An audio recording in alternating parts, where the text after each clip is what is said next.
Este es uno de los países con mayores índices de racismo y de discriminación. Necesitamos un cambio de cosas. Debe haber un cambio de estatus en este país. El país no se conoce a sí mismo. Nos la pasamos alimentando al país con una visión perversa, ficciones y sin informar adecuadamente.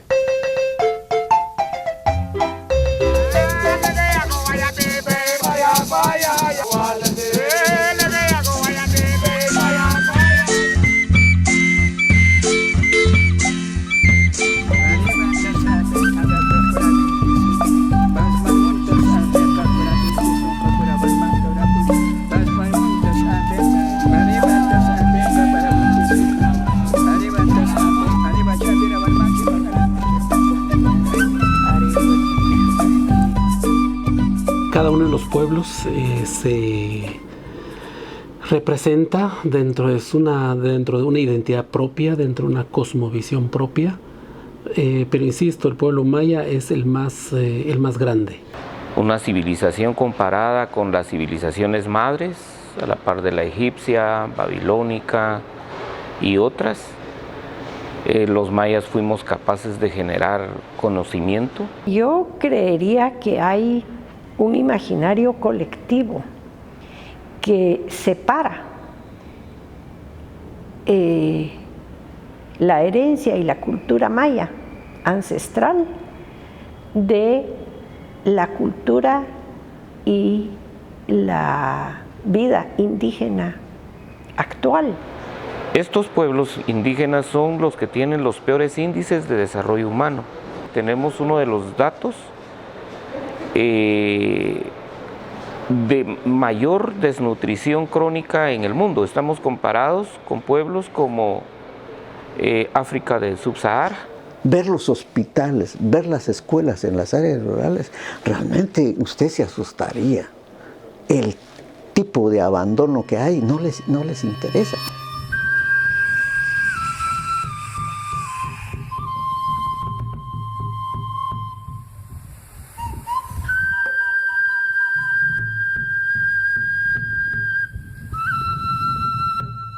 El Estado nace en este país, nace producto del racismo. La falsa idea de la superioridad de una cultura, de un pueblo, de un grupo sobre otro. Los indígenas son una raza inferior y por lo tanto hay que integrarlos a la cultura, ladinizarlos. Y entonces esa muerte cultural es tremendamente... El etnocidio en este país es impresionante, más que el genocidio. El daño de 500 años hacia los pueblos indígenas de parte de la oligarquía es tan grande que ellos siempre tienen en la conciencia el temor de que algún día se va a voltear las cosas y que se les va a cobrar. Todas esas relaciones se han ido instalando en el ADN de la sociedad guatemalteca y cambiar el código genético de la sociedad es muy difícil. No imposible, al contrario, creo que debe de ser posible. Es uno de los proyectos políticos que tenemos que hacer, porque es por dignidad humana no podemos seguir viéndonos distintos, no podemos seguir permitiendo que la pobreza, la desnutrición, la exclusión esté básicamente concentrada en zonas indígenas. El racismo se da en cualquier lado, en la escuela, en la universidad. El que es ladino, el mestizo que se ladiniza, es racista en cualquier lugar. Y no importa si es profesional o no es profesional. Si es allá abajo, no importa. Siempre el racismo está presente en toda la estructura de la sociedad. El hecho mismo de haber ido a la universidad, el hecho mismo de estar en un espacio público, pues también sientes, ¿verdad?, esa mirada. Estas sensaciones humanas lamentablemente se desarrollan para garantizar un conjunto de privilegios, fundamentalmente en Guatemala, económico. A esto se tiene que enfrentar un Estado con una institucionalidad débil y una sociedad que no quiere fortalecerse porque tendría que entonces desarrollarse dentro de unas instituciones fuertes y con leyes generales para todos, y no lo hace, no tiene ninguna voluntad para hacerlo. El Estado de Guatemala está respondiendo en forma monocultural y atiende parcialmente las necesidades multiculturales de la población a través de las funciones de los diputados, de los jueces y el sistema de justicia y del gobierno central y local. El Estado de Guatemala reconoce derechos, casi todos los tratados en materia de derechos humanos los reconoce, pero internamente no los cumple. Ha sido difícil, complicado hablar sobre el racismo y la discriminación en nuestra sociedad porque estamos tocando personas, la sensibilidad de las personas, ¿verdad? Y también en el marco de que todas y todos somos iguales, efectivamente hay una particular situación de pueblos indígenas, de mujeres indígenas, da la coyuntura, ¿verdad?, de que Guatemala es multiétnico, es multicultural, es multilingüe, la existencia de 22 comunidades lingüísticas hacen que Guatemala sea diferente. Que no solo es, bueno, aquí todos estamos juntos, cada quien por su lado, ¿no? Acá es, todos tenemos un país, reconozcamos las diferencias, aceptemos esas diferencias y construyamos sobre las diferencias.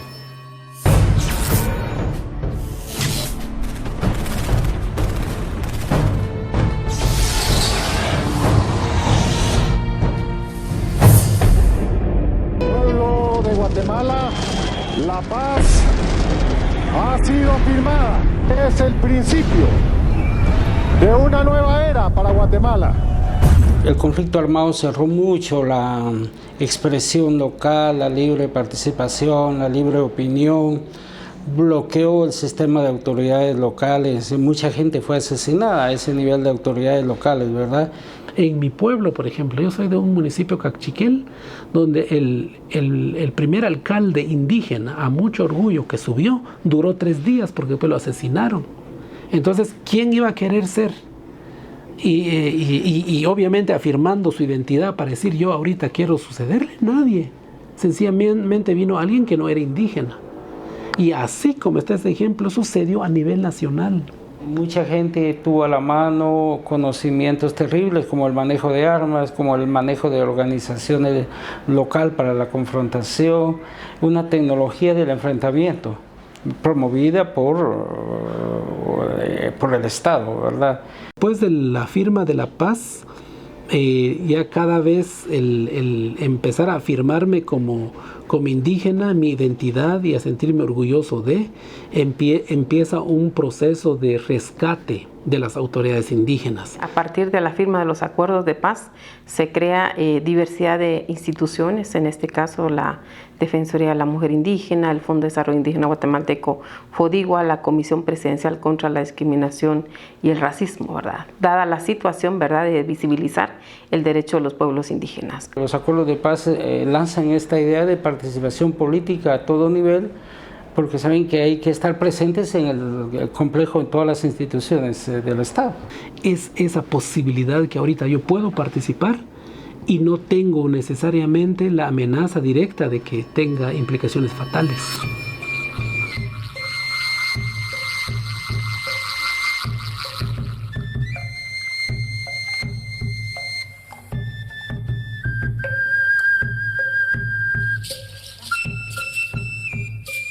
Podríamos decir que hemos incursionado en un estado que es ajeno a nuestra cultura. No hay participación, excepto de una manera manipulada en las elecciones. Hubo un partido, uno de los peores del país, que dirigió el ex general Ríos Montt, muy genocida contra los pueblos indígenas, pero reconocer que era el partido que más indígenas trajo al Congreso. Entonces uno dice, ¿por qué? Porque hizo indígenas obedientes a su ideología, a su plan y a su programa. Hemos tenido a muchos diputados indígenas que son parte de ese complot que juega con el clientelismo, juega con la corrupción y controla los medios del Estado. No hay ninguna garantía la pertenencia étnica. Los partidos políticos han jugado negativamente esa cooptación de ese liderazgo para sus intereses y que el líder que sube pues responde entonces en primera línea a su partido político. Y hay un montón de evidencias para sustentar que el indígena qué bueno que participe en todos los ámbitos, pero menos en lo político. Es decir, en el turismo, bienvenido el indígena. El de cultura es el que se le deja al indígena. ¿Por qué? Porque ahí pues no hay fondos. Y nos sirve para que nos tomen una foto. Una persona en Guatemala, si quiere ser candidato a diputado, por ejemplo, necesita primero muchísimos recursos y necesita el aval o el tener el acceso a una decisión que toman las cúpulas partidarias. Y al menos esos dos factores están ausentes en muchísimas personas indígenas y es una barrera y una limitante significativa para que la participación de los pueblos indígenas sea efectiva. Queremos ver hasta dónde han sido capaces nuestros ancestros y hasta dónde seremos nosotros capaces para verificar y visibilizar ante el mundo occidentalista que sí somos capaces para trabajar, decidirnos y alcanzar algo positivo, no con el dinero. Históricamente los gobiernos han sido incrustados por perfiles al servicio de los capitales del mismo país. Entonces, los gobiernos han servido únicamente como aparatos para el enriquecimiento permanente de 10 familias. Y quien tiene dinero pone mayor cantidad de dólares o millones de quetzales, le dan el Ministerio de la Defensa Nacional, le dan el Ministerio de Gobernación. Al que no tiene dinero, poco dinero le dan, pues le pone al partido. Le dan el Ministerio de Ambiente donde no se manejan recursos, ¿sí? Le dan el Ministerio de Cultura y Deportes.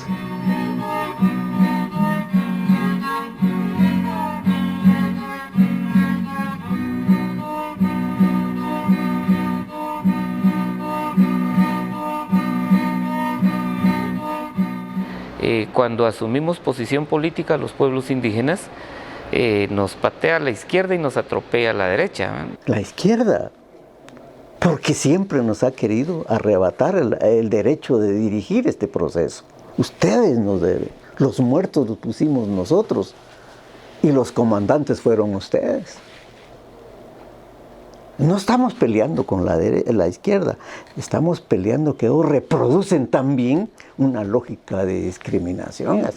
El problema es que estigmaticen cualquier expresión indígena con que es de izquierda, porque si lo ideologizan de esa manera, estás muerto políticamente. No es una cuestión de derecha o izquierda, ¿eh? Es una cuestión de unidad. Mayas, chincas, garífunas, ladinos, es un equipo comprometido para cambiar el modelo económico de este país. Aquí hay que luchar por el poder político y de manera organizada dentro de las leyes del Estado en este momento. WINAC es un partido con visión ideológica indígena y la ofrecemos al país para todos, ¿no? No es una reivindicación exclusivamente indígena. Creo muy difícil que el movimiento indígena pueda hacer una propuesta política. Está WINAC muy pequeño, muy reducido. Hoy tenemos 14 distritos fuertemente trabajados con el partido, 74 o 78 jurisdicciones municipales trabajadas fuertemente. Eso es poco en términos globales, 340 municipios tiene el país. Pero es mucho en el trabajo que estamos haciendo. Por ejemplo, la ley del maíz fue uno de los que se impulsó también desde el Congreso, porque es, pues el maíz como un elemento básico de los pueblos indígenas tiene que ser protegido, ¿no? Recientemente, pues también este año, hace como 2 semanas, se aprobó en tercera lectura la ley de comadronas. Hemos impulsado otras iniciativas, la ley de radios comunitarias, la ley general de pueblos indígenas, la ley de jurisdicción indígena, pues que no hemos alcanzado, digamos, los resultados esperados, porque pues todo el cabildeo político pues no nos da la fuerza como para poder lograr los resultados que quisiéramos, pero al menos sí se han empujado distintos procesos. Ningún partido político va a proponer reformas a la ley de hidrocarburos como nosotros lo hemos hecho. Ningún partido va a proponer reformas al Código Tributario como nosotros lo hemos hecho. Ningún partido propone paridad.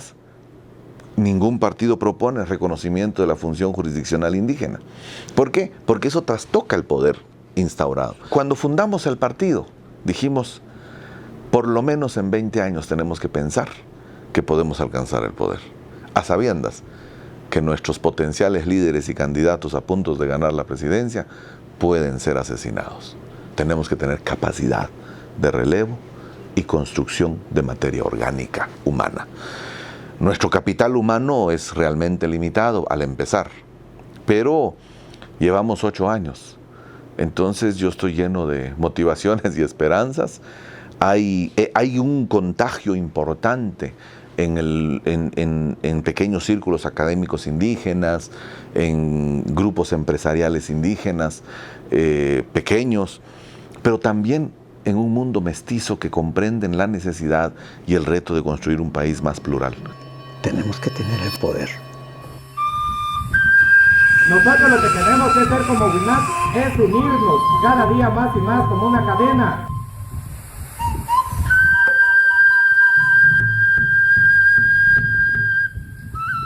Creo que 2015 está marcando mucho para que también dentro de todo este despertar ciudadano estén no solo el liderazgo, sino la propia conciencia indígena para decir esta situación tiene que cambiar y tiene que cambiar para nuestra vida también. Son la mayoría, ¿sí? Entonces necesitamos, creo que, nuevas ideas y nuevos caminos para crear una unidad, ¿sí? Y sin una unidad social, política, creo que no es posible de tener un Estado o un país exitoso. Ya hay un movimiento de pueblos indígenas a nivel nacional, distintas expresiones de organización, pero que convergen en algún momento, que teorizan sobre su propio derecho y que fijan posición y que exigen al Estado. Ahorita hay mucho movimiento de los pueblos originarios, de las organizaciones indígenas, que se quiere ir avanzando, dando pasos no agigantados para ir viendo cómo tomar y reformar el Estado de Guatemala. Los indígenas, a través de sus reivindicaciones y de sus movimientos, han alcanzado algunos, avances, pero siempre insuficientes. En el nivel local ha habido mayores avances en materia, digamos, de 300 de gobiernos municipales. De 330 municipios hay un 30 a 35% de alcaldes indígenas. Hay procesos autonómicos, por ejemplo, 48 cantones de donde yo vengo, de Totonicapán, tiene un modelo de desarrollo propio. Resolvemos problemas de necesidades básicas, de agricultura, resolvemos problemas de agua y otros. Por ejemplo, en Santa Cruz del Quiché en este momento hay un proceso autonómico que administra justicia.